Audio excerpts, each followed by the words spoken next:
ആശ്വാസം നേടാം. ഹൃത്തിനുള്ളിൽ ജീവൻ നൽകും വചനം, തിരുവചനം. നമ്മുടെ കർത്താവും ദൈവവുമായ ഈശോ മിശിഹായുടെ പരിശുദ്ധ നാമത്തിന് എന്നും എപ്പോഴും എല്ലായിടങ്ങളിലും സ്തുതിയും ബഹുമാനവും പുകഴ്ചയും ഉണ്ടായിരിക്കട്ടെ. യഹൂദരുടെ പ്രാർത്ഥനാലയത്തിൻ്റെ പേരെന്താണ്? സിനഗോഗ്. ഒരു സിനഗോഗ് കത്തി നശിച്ചു. ആ സിനഗോഗിൻ്റെ കെട്ടിടമൊക്കെ കത്തി ചാമ്പലായി. വേദഗ്രന്ഥവും അവിടെയുള്ള മറ്റ് സാമഗ്രികളുമൊക്കെ അഗ്നിക്കിരയായി. അങ്ങനെ ചാമ്പലായി കിടക്കുന്ന ഈ സിനഗോഗ് അങ്ങനെ ചാമ്പലായി കിടക്കുന്ന ആ ഇടത്തിലേക്ക് ഒരു വൃദ്ധനായ മനുഷ്യൻ ഒരു ചെറിയ വടിയുമായി ഇങ്ങനെ വന്ന് പരതുകയാണ്, എന്തെങ്കിലുമൊക്കെ മിച്ചമുണ്ടോ എന്ന്. അങ്ങനെ നോക്കിയപ്പോൾ അയാൾ കണ്ട കാഴ്ച, വേദഗ്രന്ഥത്തിൻ്റെ 2 താളുകൾ മാത്രം കത്താതെ കിടപ്പുണ്ട്. അയാൾ ആ താളുകൾ കയ്യിലെടുത്തു. ആ താളുകളിൽ 2 ചോദ്യങ്ങൾ. നമുക്കറിയാം, നമ്മുടെ പഴയ നിയമമാണ് യഹൂദരുടെ വേദഗ്രന്ഥമെന്ന്. 2 ചോദ്യങ്ങൾ അയാൾ ആ 2 താളുകളിലായി കാണുകയാണ്. ഞാൻ ആ ചോദ്യങ്ങൾ പറയാം. ആര് ആരോട് പറഞ്ഞുവെന്ന് നിങ്ങൾ വേഗം ഓർത്തെടുക്കുക. ആദ്യത്തെ ചോദ്യം, നീ എവിടെയാണ്? ആര് ആരോട് ചോദിച്ച ചോദ്യമാണത്? ദൈവം ആദത്തോട് ചോദിച്ച ചോദ്യമാണ്, നീ എവിടെയാണ്? രണ്ടാമത്തെ ചോദ്യം, നിന്റെ സഹോദരൻ എവിടെയാണ്? ആര് ആരോട് ചോദിച്ചു? ദൈവം കായേനോട് ചോദിച്ച ചോദ്യം, നിന്റെ സഹോദരൻ എവിടെയാണ്? പ്രിയമുള്ളവരെ, ഇന്ന് നമ്മൾ ആദ്യത്തെ ചോദ്യത്തെ ഒന്ന് മാറ്റിവെക്കുകയാണ്. രണ്ടാമത്തെ ചോദ്യത്തിലാണ് ഇന്ന് നമ്മുടെ ശ്രദ്ധ. നിന്റെ സഹോദരൻ എവിടെയാണ്? ഞാനോ എൻ്റെ സഹോദരൻ്റെ കാവൽക്കാരൻ എന്ന മറുചോദ്യം ചോദിച്ച് നമുക്ക് ദൈവത്തിൻ്റെ ചോദ്യത്തിൽ നിന്ന് രക്ഷപ്പെടാൻ കഴിയില്ല. കാരണം നമ്മൾ തന്നെയാണ് നമ്മുടെ സഹോദരൻ്റെ കാവൽക്കാരൻ. എന്തുകൊണ്ടാണ് കായേൻ്റെ ബലി ദൈവം സ്വീകരിക്കാതെ പോയത്? മോശം പച്ചക്കറി, ചീഞ്ഞ പടവലവും പാവലും ഒക്കെ വെച്ചതുകൊണ്ടാണോ കായേൻ്റെ ബലി ദൈവം സ്വീകരിക്കാതെ പോയത്? അല്ല. സ്വന്തം സഹോദരനോടുള്ള വിദ്വേഷത്തോടെ കായേൻ ബലിയർപ്പിച്ചപ്പോൾ ആ ബലി ദൈവം സ്വീകരിക്കാതെ പോയി. സ്വന്തം ബലി സ്വീകരിക്കാതെ പോയതിൻ്റെ ക്ഷോഭത്താൽ കായേൻ ആബേലിനെ കൊല്ലുകയാണ്. ദൈവം ചോദിക്കുന്നു, നിന്റെ സഹോദരൻ എവിടെ? കായേൻ്റെ മറുചോദ്യം, ഞാനോ എൻ്റെ സഹോദരൻ്റെ കാവൽക്കാരൻ. പ്രിയമുള്ളവരെ, നമ്മൾ തന്നെയാണ് നമ്മുടെ സഹോദരരുടെ കാവൽക്കാർ. സഹോദര സ്നേഹത്തെക്കുറിച്ച് നമുക്കിന്ന് ധ്യാനിക്കാം. പുതിയ നിയമത്തിൽ പുതിയൊരു ഭാഷയിൽ ഈശോ ഈ കാര്യം പറഞ്ഞു വെക്കുന്നുണ്ട്. ബലിയുമായി ബന്ധപ്പെട്ട സഹോദര സ്നേഹത്തിൻ്റെ ഒരു പാഠം ഈശോ പഠിപ്പിക്കുന്നുണ്ട്. ഓർത്തെടുക്കാൻ കഴിയുന്നുണ്ടോ? നീ ബലിയർപ്പിക്കാൻ വരുമ്പോൾ നിന്റെ സഹോദരന് നിന്നോട് എന്തെങ്കിലും വിദ്വേഷമുണ്ടെന്നിരിക്കെ ബലിവസ്തുക്കൾ അവിടെ ബലിപീഠത്തിങ്കൽ വെച്ചിട്ട് പോയി സഹോദരനുമായി രമ്യപ്പെടുക, എന്നിട്ട് വന്ന് ബലിയർപ്പിക്കുക. നിനക്ക് ആരോടെങ്കിലും വിദ്വേഷമുണ്ടെങ്കിൽ എന്നല്ല ഈശോ പറഞ്ഞത്. പിന്നെയോ, നിന്നോട് ആർക്കെങ്കിലും വിദ്വേഷമുണ്ടെങ്കിൽ. ദൈവമേ, എന്തൊരു വലിയ ചോദ്യമാണത്! കാരണം നമുക്ക് തന്നെ വിദ്വേഷമുള്ളവരുടെ ലിസ്റ്റ് എത്രയധികമായിരിക്കും. അപ്പോൾ നമ്മോട് ഇഷ്ടമില്ലാത്തവരുടെ ഒരു നീണ്ട നിര തന്നെ ഉണ്ടാവുകയില്ലേ?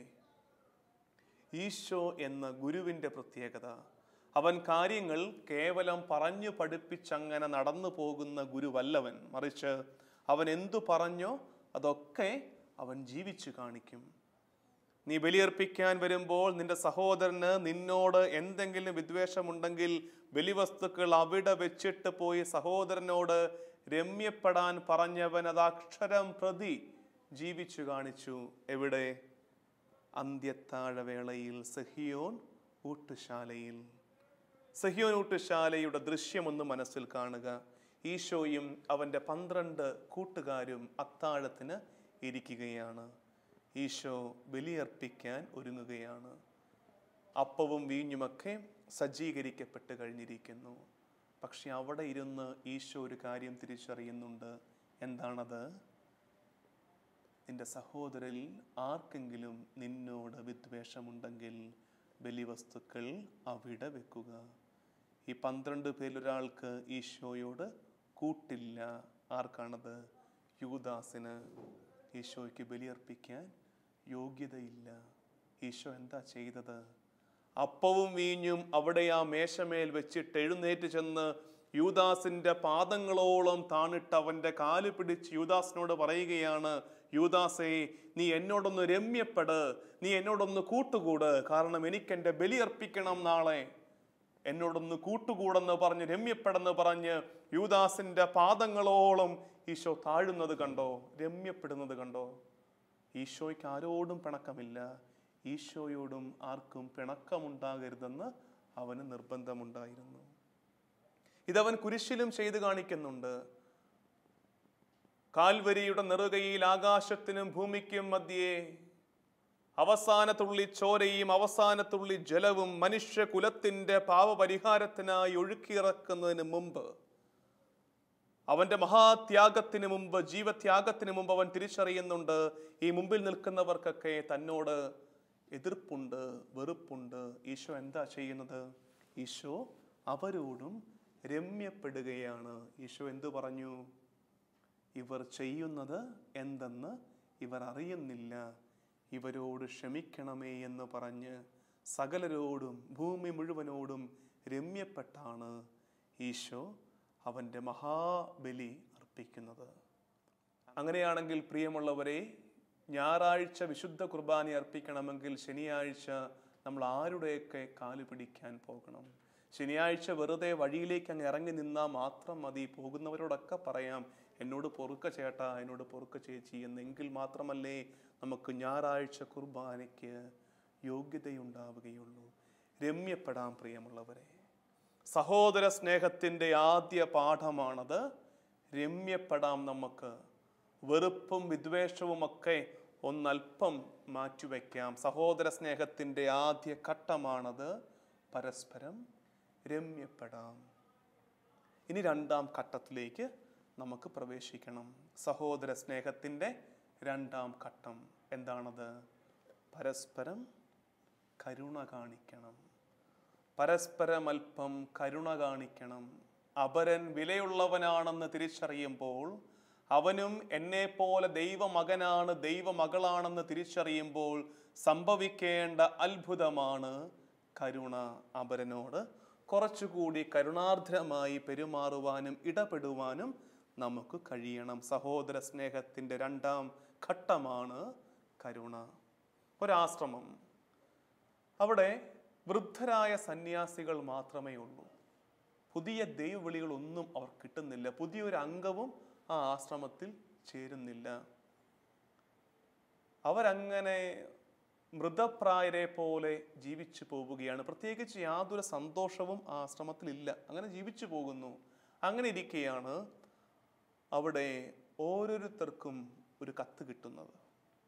ആശ്രമവാസികൾക്ക് ഓരോരുത്തർക്കും ഒരു കത്ത് കിട്ടുകയാണ്. ഈ കത്തിൽ എന്താണെന്നറിയാമോ? ഈ കത്തിൽ എഴുതിയിരിക്കുന്ന ഒറ്റ വാക്യം ആ ആശ്രമത്തെ ആകപ്പാടെ മാറ്റിമറിച്ചു. ഈ കത്തിൽ എഴുതിയിരിക്കുന്ന വാക്യം, നിങ്ങളിൽ ഒരാൾ ക്രിസ്തുവാണ്. നിങ്ങളിൽ ഒരാൾ ക്രിസ്തുവാണ്. ഒരു രഹസ്യം പങ്കുവെക്കുന്നത് പോലെ കത്തിൽ കുറിച്ചിട്ടിരിക്കുന്നു. നിങ്ങളിൽ ഒരാൾ ക്രിസ്തുവാണ്. ആശ്രമമാകെ മാറി. ഞാനാണ് ക്രിസ്തുവെങ്കിൽ ദൈവമേ, എത്രയധികമായി ഈശോ തമ്പുരാന്റെ ഭാവങ്ങൾ എന്നിൽ ഇനിയും ഉണ്ടാകാനുണ്ട്. ഇനി അപരനാണ് ക്രിസ്തുവെങ്കിലോ എത്രയധികമായി ഞാൻ അവനെ പരിഗണിക്കേണ്ടിയിരിക്കുന്നു, കരുതേണ്ടിയിരിക്കുന്നു, കരുണ കാട്ടേണ്ടിയിരിക്കുന്നു. അങ്ങനെ പുതിയൊരു മാനം ആശ്രമ ജീവിതത്തിനുണ്ടായി. പുതിയൊരു ജീവൻ അവിടെ വന്നു ഭവിച്ചു. അങ്ങനെ വന്നപ്പോൾ ചുറ്റുമുള്ള ലോകം കണ്ടു, ഈ ആശ്രമത്തിനുള്ളിൽ എന്തൊക്കെയോ പ്രത്യേകതകളുണ്ട്, വിശുദ്ധിയുടെ കുന്തിരിക്ക ഗന്ധമുണ്ട് ഈ ആശ്രമ വളപ്പിനുള്ളിൽ നിന്ന് തിരിച്ചറിഞ്ഞ് പുതിയ അംഗങ്ങൾ ആശ്രമത്തിലേക്ക് കയറാൻ വരികയാണ്. അങ്ങനെ പരസ്പരം കാട്ടിത്തുടങ്ങിയ കരുണ ഒരാശ്രമത്തിൻ്റെ അന്തരീക്ഷം മുഴുവൻ മാറ്റിമറിച്ചത് കണ്ടോ? പരസ്പരം കരുണ കാണിക്കാം നമുക്ക്. പ്രിയമുള്ള ദൈവജനമേ, ഈ കാലം ആവശ്യപ്പെടുന്ന അത്ഭുതങ്ങളിൽ ഒന്നാണത്. പരസ്പരം കരുണ കാട്ടാം. ആർക്കും ആരോടും കരുണയില്ലാത്ത ഈ ലോകത്ത് കരുണ കാട്ടി നമ്മുടെ ക്രൈസ്തവ സാക്ഷ്യം ലോകത്തിന് മുമ്പിൽ അവതരിപ്പിക്കുവാൻ നമുക്ക് കഴിയണം. വെറുതെ അല്ല കത്തോലിക്ക സഭയുടെ പരമാചാര്യൻ ഫ്രാൻസിസ് മാർപ്പാപ്പ ഇക്കഴിഞ്ഞ വർഷം കരുണയുടെ ജൂബിലി വർഷമായി പ്രഖ്യാപിച്ചത്. കാരണം ആ വൃദ്ധ വയോധികൻ അറിയാം എന്ത് ഈ കാലത്തിന് ലോകത്തിന് ആവശ്യമുള്ളത് കരുണയാണെന്ന്. പരസ്പരം നമുക്കല്പം കരുണ കാണിക്കണം. കുറച്ചധികമായി നമുക്ക് അവരെ ഒന്ന് കരുതണം. കരുണയുടെ ഉപമയായി എല്ലാ കാലവും നമ്മൾ കേട്ടിട്ടുണ്ട്. കരുണയുടെ ജൂബിലി വർഷത്തിൽ പ്രത്യേകം ധ്യാനിച്ചിട്ടുണ്ട്. ഏത് ഉപമയാണത്? സമറിയാക്കാരൻ്റെ ഉപമ. സമറിയാക്കാരൻ്റെ ഉപമയിൽ എന്താണ് സംഭവിച്ചത്? സമറിയാക്കാരൻ്റെ ഉപമയിൽ സംഭവിച്ചത്, ഒരു മനുഷ്യൻ കൊള്ളക്കാരിൽ ആക്രമിക്കപ്പെട്ട് വഴിയരികിൽ അർദ്ധപ്രാണനായി കിടക്കുകയാണ്. ചോര ഒലിപ്പിച്ച് അയാൾ കിടക്കുകയാണ്. അങ്ങനെ അയാൾ കിടക്കുമ്പോൾ ആദ്യം അതിലെ ആര് കടന്നു പോകുന്നു? ഞങ്ങളെപ്പോലെ എന്നെ പോലെയുള്ള ഒരു പുരോഹിതൻ കടന്നു പോകുന്നു. ഈ പുരോഹിതൻ ഈ കാഴ്ച കണ്ട് ചോദിച്ച ഒരു ചോദ്യമുണ്ട്. എന്താണ് ആ പുരോഹിതൻ ചോദിച്ച ചോദ്യം? ഇയാളെ സഹായിച്ചാൽ എനിക്ക് എന്ത് സംഭവിക്കും? ഇയാളെ സഹായിച്ചാൽ എനിക്ക് എന്ത് സംഭവിക്കുമെന്ന പുരോഹിതൻ തന്നോട് തന്നെ ചോദിച്ചു. ഉത്തരം കിട്ടി. എന്താണ് ഉത്തരം? എനിക്കിന്ന് ബലിയർപ്പിക്കാൻ കഴിയില്ല. രക്തം തൊട്ടാൽ അത് അശുദ്ധിയാണ്. ദേവാലയത്തിൽ പ്രവേശിക്കാൻ സാധിക്കുകയില്ല, ബലിയർപ്പിക്കാൻ കഴിയുകയില്ല. അതുകൊണ്ട് പുരോഹിതൻ ഉത്തരം പറഞ്ഞു. എന്ത്? ഇയാളെ ഞാൻ സഹായിക്കുന്നില്ല. കണ്ടോ? ചോദിച്ച ചോദ്യവും കിട്ടിയ ഉത്തരവും കണ്ടോ? രണ്ടാമതവൻ വന്നു. ആരാണത്? ലേവായൻ. ആരാണ് ലേവായൻ? ലേവായൻ പള്ളിക്കപ്പിയാരാണ്. പള്ളിയിൽ സഹായിക്കുന്നയാളാണ് ലേവായൻ. ലേവായൻ വന്നിട്ടും ചോദിച്ചു. എന്താണ് അദ്ദേഹത്തിന്റെ ചോദ്യം? ഇയാളെ സഹായിച്ചാൽ എനിക്ക് എന്ത് സംഭവിക്കും? അതേ ചോദ്യം. അതുകൊണ്ടോ ഉത്തരത്തിനും യാതൊരു വ്യത്യാസവുമില്ല. സഹായിച്ചാൽ ഞാൻ അശുദ്ധനാകും, രക്തം സ്പർശിക്കേണ്ടി വരും, അശുദ്ധനാകും, ദേവാലയ പ്രവേശനം സാധ്യമാവുകയില്ല. അതുകൊണ്ട് ഞാൻ ഇയാളെ സഹായിക്കുന്നില്ല. മൂന്നാമത് വന്നത് ആരാ? മൂന്നാമത് വന്നത് സമറിയാക്കാരൻ. സമറിയാക്കാരൻ ഈ കാഴ്ച കണ്ടിട്ട് ചോദിച്ച ചോദ്യം എന്താണ്? സമറിയാക്കാരൻ ചോദിച്ചത്, ഇയാളെ സഹായിച്ചാൽ എനിക്ക് എന്തു പറ്റുമെന്നല്ല സമറിയാക്കാരൻ ചോദിച്ചത്. മറിച്ച് എന്താണ് ചോദിച്ചത്? ഇയാളെ സഹായിച്ചില്ലെങ്കിൽ അവന് എന്തു പറ്റുമെന്ന് ചോദിച്ചു. കണ്ടോ? ചോദ്യത്തിൽ വ്യത്യാസം വന്നത് കണ്ടോ? ഞാൻ അവനെ സഹായിച്ചില്ലെങ്കിൽ അവന് എന്തു സംഭവിക്കും? ഉത്തരം വന്നു, അവൻ അവിടെ കിടന്ന് ചോര വാർന്ന് മരിച്ചു പോകും. അതുകൊണ്ട് എന്ത് ചെയ്യണം? ഞാൻ അവനെ സഹായിക്കണം. ശരിയായ ചോദ്യം ചോദിച്ചപ്പോൾ ശരിയായ ഉത്തരം വന്നത് കണ്ടോ? നിങ്ങൾക്ക് മനസ്സിലാകാനായി കൂടുതൽ നമ്മുടെ നാട്ടുഭാഷയിൽ നമുക്ക് മനസ്സിലാകുന്ന രീതിയിൽ ഇത് പറഞ്ഞു തരാം. നമ്മളൊരു ബസ്സിൽ യാത്ര ചെയ്യുകയാണ്. നമ്മൾ കയറിയ പാടെ നമുക്കൊരു സീറ്റ് കിട്ടി. അത് ആ ബസ്സിലെ അവസാനത്തെ സീറ്റ്. ഇനി ഒരു ഒഴിഞ്ഞ സീറ്റും ആ ബസ്സിലില്ല. നമ്മൾ ഇറങ്ങേണ്ട സ്റ്റോപ്പ് ഒരു 1/4 മണിക്കൂർ ഇനിയും യാത്ര ചെയ്യണമെന്ന് ധരിക്കുക, അല്ലെങ്കിൽ 1 മണിക്കൂർ യാത്ര ചെയ്യണം. നമ്മൾ കിട്ടിയ സീറ്റിൽ സുഖമായിട്ട് അങ്ങനെ ഇരിക്കുകയാണ്, സന്തോഷത്തോടെ ഇരിക്കുകയാണ്. തൊട്ടടുത്ത സ്റ്റോപ്പിൽ നിന്ന് ഒരു സ്ത്രീ ഒരു കൈക്കുഞ്ഞുമായി കയറി വന്നു. ആ സ്ത്രീ ആ കൈക്കുഞ്ഞിനെയും കൊണ്ട് കയറി വരുമ്പോൾ നമ്മൾ സ്വയം ചോദിക്കും, എന്ത്? എഴുന്നേറ്റ് കൊടുത്താൽ എനിക്ക് എന്ത് സംഭവിക്കും? എന്താ സംഭവിക്കാൻ പോകുന്നത്? എഴുന്നേറ്റ് കൊടുത്താൽ എൻ്റെ സീറ്റ് പോകും. ഇനിയുള്ള 1 മണിക്കൂറും ചിലപ്പോൾ ഞാൻ നിൽക്കേണ്ടി വരും. അതുകൊണ്ട് ഞാൻ എന്ത് ചെയ്യും? ഞാൻ ഒന്നും കണ്ടില്ലേ, ഞാൻ ഉറങ്ങിപ്പോയെന്ന് പറഞ്ഞ് കണ്ണടച്ച് സൗകര്യപൂർവ്വം നമ്മളങ്ങ് അഭിനയിച്ച് കളയും.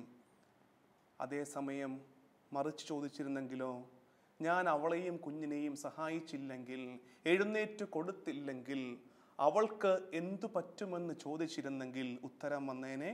അടുത്ത തവണ ഡ്രൈവർ ബ്രേക്ക് ചവിട്ടുമ്പോൾ ആ അമ്മയും കുഞ്ഞും കൂടെ അവിടെ അടിച്ചു വീണു പോകാം. അതുകൊണ്ട് ഞാൻ എഴുന്നേറ്റ് കൊടുക്കണം. പ്രിയമുള്ളവരെ, നമ്മുടെയൊക്കെ കുട്ടികൾ പരീക്ഷയ്ക്ക് ശരിയായ ചോദ്യം കിട്ടിയിട്ട് തന്നെ ഉത്തരം തെറ്റിപ്പോകുന്നു. അപ്പോൾ ചോദ്യം തന്നെ തെറ്റാണെങ്കിലോ? നമുക്ക് ശരിയായ ചോദ്യം ചോദിച്ചു തുടങ്ങാം. ശരിയായ ചോദ്യം ചോദിച്ച് ശരിയായ ഉത്തരം കണ്ടെത്തി കരുണയുടെ പുതിയ സാക്ഷ്യമായി നമുക്ക് മാറണം. ഈ വെട്ടിപ്പിടിച്ചതും സ്വന്തമാക്കിയതും ഒക്കെ മറന്നു കളയും കാലം. ഒരാൾ മരിച്ച ശേഷം എന്താ അയാളെക്കുറിച്ച് ചുറ്റുമുള്ളവർ, പ്രിയപ്പെട്ടവർ, മക്കൾ പോലും ഓർക്കുന്നത്?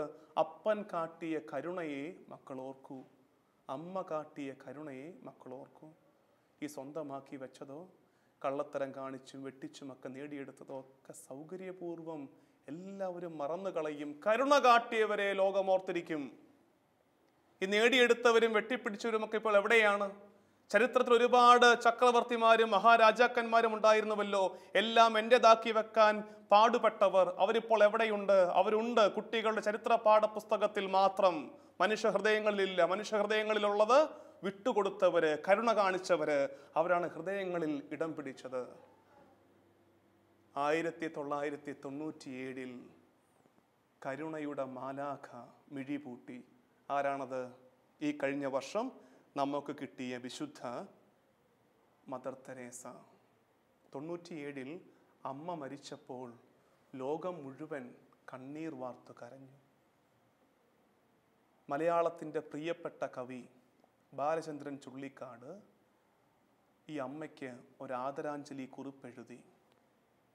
മദറിന് സ്നേഹപൂർവം എന്ന തലക്കെട്ടിൽ, മദറിന് സ്നേഹപൂർവം എന്ന തലക്കെട്ടിൽ ഈ ഹൈന്ദവ കവി മദറിനെ കുറിച്ച് എഴുതിയിട്ടിരിക്കുകയാണ്. ജനകനില്ലാതെ ജനനിയില്ലാതെ, കുലവും ജാതിയും മതവുമില്ലാതെ തെരുവിൽ വാവിട്ടു കരയും ജീവനെ ഇരുകയ്യാലെ വാരിയെടുത്തു ചുംബിക്കും മഹാകാരുണ്യത്തിൻ മനുഷ്യരൂപമേ, നറുമുലപ്പാൽ അലക്കി വെളുപ്പിച്ച നിന്റെ തിരുവസ്ത്രത്തുമ്പിൽ നിണം പുരണ്ടൊരൻ കരം തുടച്ചോട്ടെ ഞാൻ. ജനകനില്ലാതെ ജനനിയില്ലാതെ, കുലവും ജാതിയും മതവുമില്ലാതെ തെരുവിൽ വാവിട്ടു കരയും ജീവനെ ഇരുകയ്യാലെ വാരിയെടുത്തു ചുംബിക്കും മഹാകാരുണ്യത്തിൻ മനുഷ്യരൂപമേ, നറുമുലപ്പാൽ അലക്കി വെളുപ്പിച്ച നിന്റെ തിരുവസ്ത്രത്തുമ്പിൽ നിണം പുരണ്ടൊരൻ കരം തുടച്ചോട്ടെ ഞാൻ. ലോകത്തുള്ള സകല അമ്മമാരുടെയും മുലപ്പാല് കൊണ്ട് കഴുകി വെളുപ്പിച്ച നിന്റെ ആ വെള്ള സാരിയുടെ അറ്റത്ത്, അമ്മേ എൻ്റെ ചോര പുരണ്ട ഈ കരം ഞാനെന്ന് തുടച്ചോട്ടെ എന്ന് ഇങ്ങ് താഴെ ഈ മലയാളക്കരയിൽ ഒരു കവി പാടുന്നെങ്കിൽ അതിൻ്റെ അർത്ഥം കരുണയുള്ളവരെ, മിഴികളിൽ കരുണയുടെ ദീപം തെളിച്ചവരെ ഇന്ന് കാലത്തിന് ആവശ്യമുണ്ടെന്നു തന്നെയല്ലേ? പ്രിയമുള്ളവരെ, നമുക്കല്പം കരുണ കാട്ടി തുടങ്ങാം. അങ്ങനെ കരുണ കാട്ടി ഈ സമറിയാക്കാരൻ ആ മനുഷ്യന് അയാളുടെ കഴുതപ്പുറത്ത് ഇടം കൊടുത്തതുപോലെ മറ്റുള്ളവർക്ക് നമുക്കല്പം ഇടം കൊടുക്കാം. ഹൃദയത്തിൽ അല്പം ഇടം കൊടുക്കാം. അതാണ് കരുണ. മറ്റുള്ളവർക്ക് ഹൃദയത്തിൽ അല്പം ഇടം കൊടുക്കുന്നതിൻ്റെ പേരാണ് കരുണ. അല്പം കൂടി കരുണയോടെയൊക്കെ നമുക്ക് ജീവിക്കാൻ പറ്റുമെന്നേ. ഒരു ട്രെയിൻ യാത്ര, തിരക്കുണ്ടായിരുന്നു, എനിക്കൊരു സീറ്റ് കിട്ടി. എൻ്റെ അടുത്തൊരു ചേട്ടൻ വന്നിരുന്നു. ഞങ്ങൾ 4 പേര് ഒരു നീളൻ സീറ്റിൽ അത്യാവശ്യം സാമാന്യം നന്നായിട്ട് ആസ്വദിച്ച് ഇരിക്കുകയാണ്. അപ്പോഴാണ് മറ്റൊരു മനുഷ്യൻ സൈഡിൽ വന്നിട്ട് എൻ്റെ അപ്പുറത്തിരിക്കുന്ന ചേട്ടനെ തട്ടി വിളിച്ചിട്ട് ചോദിക്കുന്നത്, ഒരല്പം നീങ്ങിയിരിക്കാമോ? ഈ മനുഷ്യൻ കുലുങ്ങിയില്ല. അയാൾ പറ്റില്ലെന്നുള്ളൊരു ഭാവത്തിൽ അങ്ങനെ തന്നെ അവിടെ ഇരുന്നു. ഒരു ചെറിയ കൗതുകം കൊണ്ടാണ് കേട്ടോ, വലിയ പുണ്യം കൊണ്ടല്ല. ഞാൻ ഇയാളോട് ചോദിച്ചു, ചേട്ടാ നമുക്കൊന്ന് ഒതുങ്ങിയിരുന്നാൽ അയാൾക്ക് കൂടി ഇരുന്നുകൂടെ എന്ന് ചോദിച്ചപ്പോൾ ഈ മനുഷ്യൻ എന്നെ അത്ഭുതപ്പെടുത്തി പറയുകയാണ്, കഴിഞ്ഞയാഴ്ച ഞാനിങ്ങനെ ട്രെയിനിൽ യാത്ര ചെയ്തപ്പോൾ ഞാനും ചോദിച്ചായിരുന്നു ഒരാളോട് അല്പം നീങ്ങിയിരിക്കാമോ എന്ന്. അവൻ നീങ്ങിത്തന്നില്ല, അതുകൊണ്ട് ഇന്ന് ഞാനും നീങ്ങത്തില്ല എന്ന്. ഇടം കൊടുക്കാത്തതിൻ്റെ, കരുണ കാട്ടാത്തതിൻ്റെ ഈ ദുഷിച്ച ചങ്ങലയെ വേണമെങ്കിൽ നമുക്ക് യുഗാന്ത്യത്തോളം കൊണ്ടുപോകാം, അല്ലെങ്കിൽ ഇവിടെ പൊട്ടിക്കാം. ഇവിടെ പൊട്ടിച്ചിട്ട് പുതിയൊരു സംസ്കാരത്തിന്, കരുണ കാട്ടുന്ന, അപരന് ഹൃദയത്തിലും എൻ്റെ ചാരത്തും ഇടം കൊടുക്കുന്ന ഒരു പുതിയ സംസ്കാരത്തിന് നമുക്ക് തുടക്കമിടാം. നിങ്ങളൊക്കെ കാറും ബൈക്കുമൊക്കെ ഉപയോഗിക്കുന്നവരല്ലേ? ചിലപ്പോൾ നമുക്ക് അത്ഭുതം തോന്നും. ഞായറാഴ്ച കുർബാനയ്ക്ക് ആൾക്കാർ കാറിൽ പള്ളിയിലേക്ക് വരികയാണ്. ചിലപ്പോൾ ഒരാൾ ഒറ്റയ്ക്കൊരു കാർ ഓടിച്ചു വരും, വലിയ ഭീമാകാരമായ കാറാണ്, ഒറ്റയ്ക്ക് ഓടിച്ചുകൊണ്ട് വരികയാണ്. അല്ലെങ്കിൽ അയാളുടെ ഭാര്യ കാണും, പുറകിലത്തെ 2-3 നിര സീറ്റുകൾ വെറുതെ കിടക്കുകയാണ്. ഈ വരുന്ന വഴിക്ക് റോഡിലൂടെ നടന്നു വന്നതൊക്കെ വേറെ എങ്ങും പോകുന്ന ആൾക്കാരല്ല, പള്ളിയിലേക്ക് വരുന്നതാണ്. ഒന്ന് നിർത്തിക്കൂടെ? ഇടം കൊടുത്തുകൂടെ അവർക്ക് കൂടെ? ഹൃദയത്തിൽ ഇടം കൊടുക്കാം, കാറിൽ ഇടം കൊടുക്കാം, ചാരത്ത് ഇടം കൊടുക്കാം. ചിലപ്പോൾ തോന്നും ഈ നമ്മുടെ ഹൈവേകളൊക്കെ നന്നായി, നല്ല റോഡാണ് നമ്മുടേത്, ചീറിപ്പാഞ്ഞ് വണ്ടികളൊക്കെ നമ്മൾ ഓടിക്കാൻ തുടങ്ങി. അങ്ങനെ ഓടിക്കുമ്പോൾ ഒരു 100 മീറ്റർ അകലെ 200 മീറ്റർ അകലെ ഒരു വൃദ്ധയായ സ്ത്രീ റോഡ് ക്രോസ് ചെയ്യാൻ കഷ്ടപ്പെട്ട് തുടങ്ങുമ്പോൾ നമ്മൾ ഇവിടെ നിന്നേ ഹോൺ അടിക്കും, നീട്ടി ഹോൺ അടിക്കും. എന്താ ഹോണിന്റെ അർത്ഥം? തള്ളയെ മാറി നിൽക്കുന്ന തന്നെയാണ്, നിങ്ങൾക്കുള്ള ഇടമല്ലിതെന്നാണ്. എന്തിനാണ് ഈ ആവേശം? എങ്ങോട്ടാണ് നമ്മൾ ഈ പോകുന്നത്? ഒന്ന് ബ്രേക്ക് ചവിട്ടിക്കൂടെ? ഇടം കൊടുക്ക്, ഇത് അവർക്ക് കൂടി അവകാശപ്പെട്ട ഭൂമിയാണ്. ക്രോസ് ചെയ്തോട്ടെ അവർ. ജീവിതത്തിൻ്റെ ഇത്തരം നിസ്സാര ഇടങ്ങളിൽ പോലും നമുക്ക് കരുണയുടെ ഇടം കൊടുക്കലിൻ്റെ പുത്തൻ സംസ്കാരം കൊണ്ടുവരാൻ കഴിയും. ഞാൻ പറഞ്ഞു, സഹോദര സ്നേഹത്തിൽ 2 ഘട്ടങ്ങൾ. ഒന്നാം ഘട്ടം എന്തായിരുന്നു? പരസ്പരം രമ്യപ്പെടാം നമുക്ക്. രണ്ടാമത്തെ ഘട്ടം എന്തായിരുന്നു? നമുക്ക് കരുണ കാട്ടാം, ഇടം കൊടുക്കാം. മൂന്നാമതൊരു ഘട്ടം കൂടിയുണ്ട് എൻ്റെ പ്രിയപ്പെട്ടവരെ. അവസാനമായിട്ട് അവസാനിപ്പിക്കുകയാണ്. അതും കൂടി പറഞ്ഞ് എന്താണെന്നറിയാമോ? അപരനെ ഈശോയിലേക്ക് കൊണ്ടുവരണം. അപരനെ ഈശോയിലേക്ക് കൊണ്ടുവരണം. 2 പേരെ ഞാൻ ഉദാഹരിക്കാം. ഒന്നാമത്തത് ധൂർത്തപുത്രന്റെ കഥയിലെ മൂത്ത പുത്രൻ. അവന്റെ പ്രത്യേകത എന്താണ്? അവന് സഹിക്കുന്നില്ല ഇളയവൻ തിരിച്ചു വന്നത്. അവന് സഹിക്കുന്നില്ല. അവന്റെ മനസ്സതിന് അവൻ ഒരുക്കിയിട്ടില്ലായിരുന്നു. ഇന്നുമുണ്ട് പ്രിയപ്പെട്ടവരെ ഇത്തരം ചേട്ടായിമാർ. വീട്ടകങ്ങളിലും സഭയിലുമൊക്കെ ഇത്തരം ജ്യേഷ്ഠന്മാരുണ്ട്. അനിയന്മാർ തിരിച്ചു വരുന്നത് ഇഷ്ടപ്പെടാത്ത ചേട്ടന്മാർ. ഇവരെ പേടിച്ച് വീട്ടിലേക്കും സഭയിലേക്കുമൊക്കെ തിരികെ വരാൻ പാവപ്പെട്ട മനുഷ്യർ ഭയന്നിരിക്കുകയാണ്. നമുക്ക് തിരികെ വിളിച്ചുകൂടെ? പലരെയും ഈശോയിലേക്ക് തിരികെ കൊണ്ടുവന്നുകൂടെ? ഈശോയിലേക്ക് കൊണ്ടുപോയിക്കൂടെ അവരെ? മറ്റൊരു ഉദാഹരണം, ഇതിൻ്റെ കോൺട്രാസ്റ്റ്, അത് അന്ത്രയോസാണ്. എന്താണ് അന്ത്രയോസിന്റെ പ്രത്യേകത എന്നറിയാമോ? യോഹന്നാന്റെ സുവിശേഷം അനുസരിച്ച് ഈശോ നേരിട്ട് വിളിച്ച ഏക ശിഷ്യൻ പീലിപ്പോസ് ആണ്. അന്ത്രയോസാണ് ആദ്യം വന്ന ശിഷ്യൻ. സ്നാപയോഹന്നാൻ കാട്ടിക്കൊടുത്തു, അവനാണ് ദൈവത്തിന്റെ കുഞ്ഞാട്, അവന്റെ പുറകെ പൊക്കോളാൻ. അന്ത്രയോസ് ഈശോയുടെ പുറകെ പോയി. ഈശോയുടെ കൂടെ നടന്നിട്ട് അന്ത്രയോസ് വീട്ടിൽ ചെന്ന് പറഞ്ഞു, ചേട്ടായി, ഞാനൊരാളെ കണ്ടു, വലിയവനായ ഗുരുവിനെ, നമുക്ക് അവൻ്റെ കൂടെ പോകാം എന്ന് പറഞ്ഞ് പത്രോസിനെ ഈശോയിലേക്ക് കൂട്ടിക്കൊണ്ടുവന്നത് അന്ത്രയോസാണ്. അന്ത്രയോസ് അങ്ങനെ ഒരു തീരുമാനം എടുത്തില്ലായിരുന്നെങ്കിൽ പത്രോസ് എന്ന വലിയ മുക്കുവനെ നമുക്ക് കിട്ടില്ലായിരുന്നു. ഈശോയുടെ ഗണത്തിൽ ചേർന്നാൾ മുതൽ പത്രോസ് വലിയവനാണ്, അന്ത്രയോസിനേക്കാൾ വലിയവനായി. ഒടുവിൽ സഭയുടെ താക്കോലേൽപ്പിച്ചത് അവനാണ്. കേപ്പ എന്ന് വിളിച്ച്, പാറ എന്ന് വിളിച്ച് അവൻ്റെ മേലാണ് ഈശോ സഭയെ പണി കഴിപ്പിച്ചത്. അപ്പോഴും അന്ത്രയോസിന് യാതൊരു പരാതിയും പരിഭവവുമില്ല. ഒന്നുകിൽ നമുക്ക് ധൂർത്തപുത്രന്റെ കഥയിലെ മൂത്തപുത്രനെ പോലെ ഇനിയും ആരെയും ഇങ്ങോട്ടെടുക്കില്ല എന്ന ഭാവത്തിൽ ജ്യേഷ്ഠൻ കളിച്ച്, ചേട്ടായി കളിച്ച് നിൽക്കാം. അല്ലെങ്കിൽ അന്ത്രയോസിനെ പോലെ സഹോദരങ്ങളെ കൂടി ഈശോയിലേക്ക് എത്തിക്കാം. ഏത് വേണമെന്ന് തീരുമാനിക്കാം. സഹോദര സ്നേഹത്തിൻ്റെ 3 പാഠങ്ങളാണ് പ്രിയമുള്ളവരെ നമ്മൾ ധ്യാനിച്ചത്. ഒന്നാമത്, നമുക്ക് പരസ്പരം രമ്യപ്പെടാം, പൊരുത്തപ്പെടാം, കൂട്ടുകൂടാം. രണ്ടാമത്, കരുണ കാട്ടാം, നമുക്കല്പം ഇടം കൊടുക്കാം. മൂന്നാമത്, അപരനെ കൂടി നമുക്ക് അന്ത്രയോസിനെ പോലെ ഈശോയിലേക്ക് കൊണ്ടുവരാം. ആരറിഞ്ഞു ഈ വരുന്നത് ഈ കാലത്തിൻ്റെ പത്രോസാണെന്ന്, സഭയുടെ പുതിയ നേതാവാണെന്ന്. ദൈവത്തിൻ്റെ തിരുനാമത്തിന് സ്തുതി ഉണ്ടായിരിക്കട്ടെ. ആമേൻ.